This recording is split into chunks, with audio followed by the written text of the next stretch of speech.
By the mid-1960s, frustration with the slow pace of change in the civil rights movement led to a new, more radical approach. Many activists began questioning whether nonviolence alone could bring true equality. Some turned to Black Power, a movement that promoted self-determination, pride, and, if necessary, self-defense. One of the most influential figures in this shift was Malcolm X. Born Malcolm Little in 1925, he had a troubled youth and ended up in prison. While there, he was introduced to the Nation of Islam, OI, a religious and political organization that preached that Black Americans should separate from white society and build their own communities. By the early 1960s, Malcolm X had become the Nation of Islam's most powerful spokesperson, rejecting Martin Luther King Jr. His message of peaceful protest and instead advocating for self-defense and Black empowerment. But in 1964, everything changed.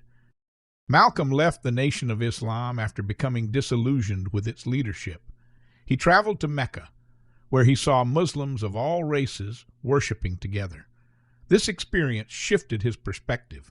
He no longer saw all white people as the enemy and began advocating for racial unity, though he still believed Black Americans should control their own communities and fight back against racist violence when necessary. His new message gained him enemies. On the 21st of February 1965, Malcolm X was assassinated while giving a speech in New York. He was shot multiple times by members of the Nation of Islam, but his ideas did not die with him. Malcolm X's legacy inspired a new generation of activists, including Stokely Carmichael, a leader in the Student Nonviolent Coordinating Committee, SNCC. By 1966, Carmichael had become frustrated with nonviolence, arguing that African Americans needed to build their own power instead of relying on white allies. He popularized the slogan, Black Power, which encouraged racial pride, economic independence, and self-defense. The Black Power movement gained global attention in 1968 at the Mexico Olympics. American sprinters Tommy Smith and John Carlos raised their fists in a Black Power salute during their medal ceremony, protesting racial injustice. The gesture sparked outrage in the U.S., and both athletes were banned from competing again, but their silent protest became an iconic symbol of resistance. Perhaps the most well-known Black Power group was the Black Panther Party, founded in 1966 by Huey Newton and Bobby Seale.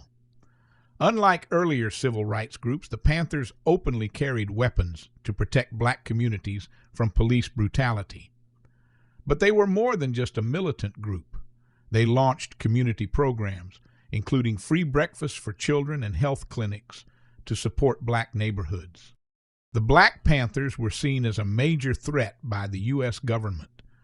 The FBI targeted them, calling them the greatest threat to the internal security of the country. Many leaders were arrested or killed, and by the 1980s, the movement had largely collapsed. But Black Power changed America. It gave African Americans a sense of pride and identity, encouraged political activism, and influenced future generations in the fight for justice. Though controversial, its impact on the civil rights movement was undeniable. Malcolm X once said, "We want freedom by any means necessary." His message still echoes today.